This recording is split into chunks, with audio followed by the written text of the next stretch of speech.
Hey guys, Danny AR10, and I want to give you guys a iPad app review. I mentioned it in my iPad review.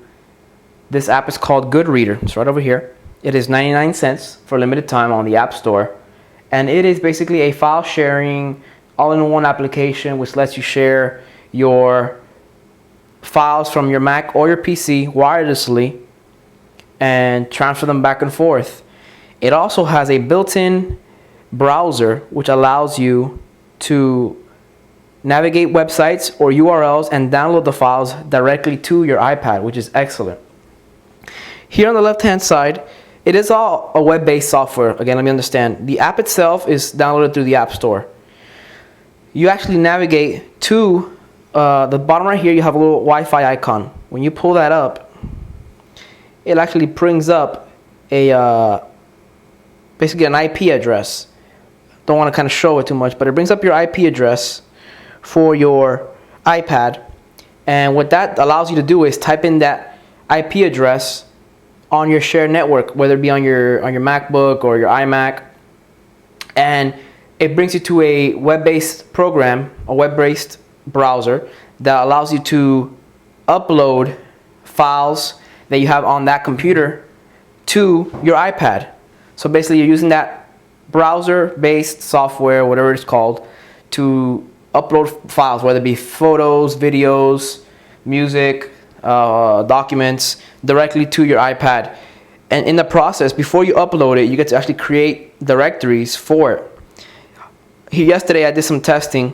I just created a My Documents file, and in there, once you have these files in here, you can actually manage the files pretty in depth. You have a Manage Files tab right here on the right. That once you click My Documents here, it gives you other options to manage your files. You could copy, select all, delete, protect it, mark it as read, make a new folder within the folder. You can email it as long as it's 9 megabytes or less.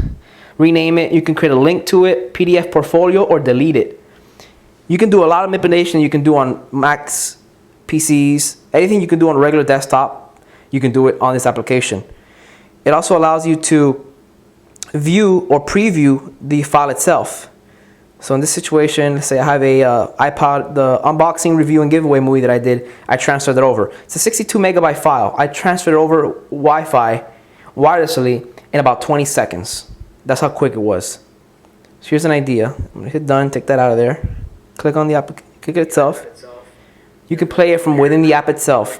These are files that I did not convert. I just recorded them straight, import them to my Mac, transfer them straight here. These are also great ways that you can download full movies from the internet. No need to convert them. You may have to convert it maybe into the iPad format, excuse me.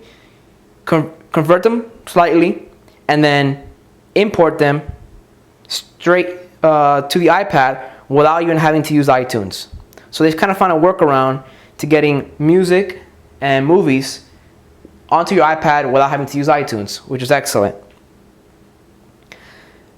Another thing is you can actually preview the file. I believe here, if you set preview up here, the preview tab, it'll tell you to select the document. So if you select, let's say I select this wallpaper, it'll give you a preview of the file. Same thing with the video. Hey guys, the video will actually play. Put the volume down. Within the little preview box, and it's animated and everything. A small little window. You can turn that on and off as you please, and you can pause it, make a full screen, which is excellent. The biggest part I see, aside from being able to transfer files over, which there's some other apps out there like Air Sharing HD that can do those type of file sharing. This lets you actually edit within the application itself. The actual folders and subfolders. Here I have a resume.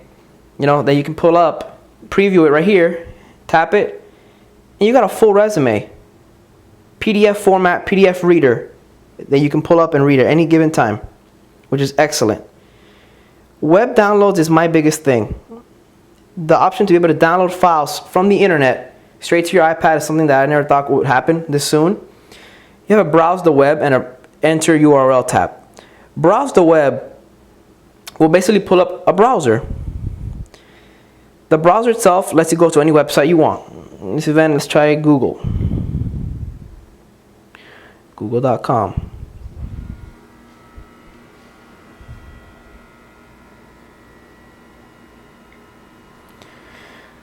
From here, you can basically download files like you would on a regular computer. I'm going to use an example of an image. Let's just type in iPad. Search it. Put up the images. Anytime you click a link, it'll give you the option to download the file or follow the link or cancel. I'm going to follow the link because I want to get to a picture of the iPad. Okay, so we're going to click on the iPad. We're going to follow the link. See the full-size image. You want to follow the link. And here, that's the URL for that file if you wanted to download it. Yes, I know you can hold the button on the web, on a regular web browser. On Safari, you can hold your finger over the button and save the image. But I'm trying to prove a point that it could be any type of file, not necessarily a picture. So what I'm going to do is I'm going to go back to that picture.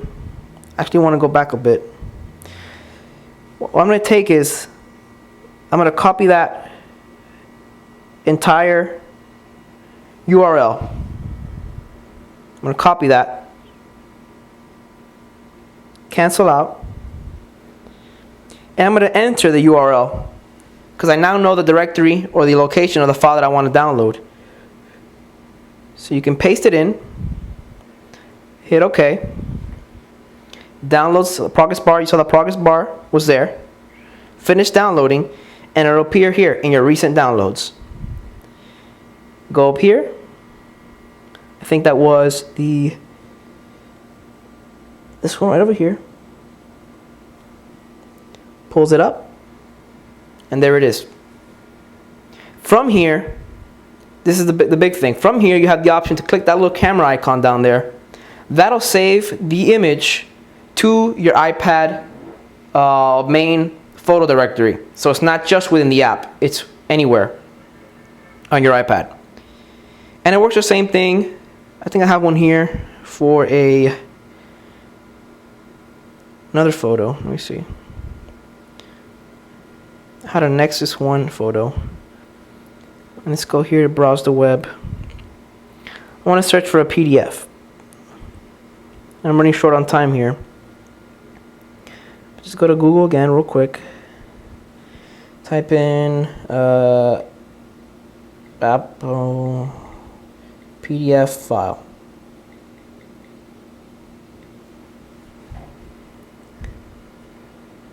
Try to see if I can find a quick file. Here's a W4 form.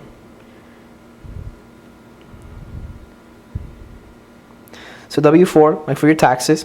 Okay, there's the file itself. I'm not even going to go through there.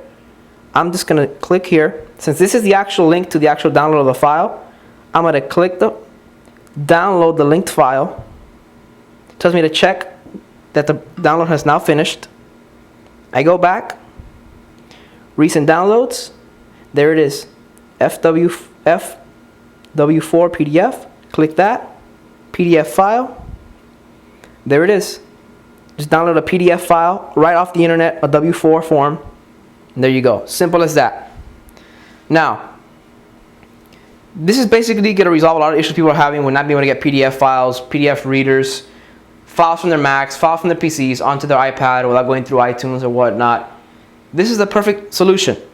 Now, I hope you guys, this gave you a good impression of what the iPad is going to be capable of. It's been out less than a week, and you have apps like this already out that are, you know, not even what people have had even a couple months to deal with to get out. So there you go, guys. I give this 5 out of 5 stars. It completely changed the way I can use my iPad now as far as file manipulation, file transfers to my PC or Mac. And I'm going to get a bunch of stuff on here I can carry with me at all times. Things that I need all times, my resume, you know, documents like that. So please check it out. It's called GoodReader. Check it out in the App Store, 99 cents for a limited time. Thanks again, guys.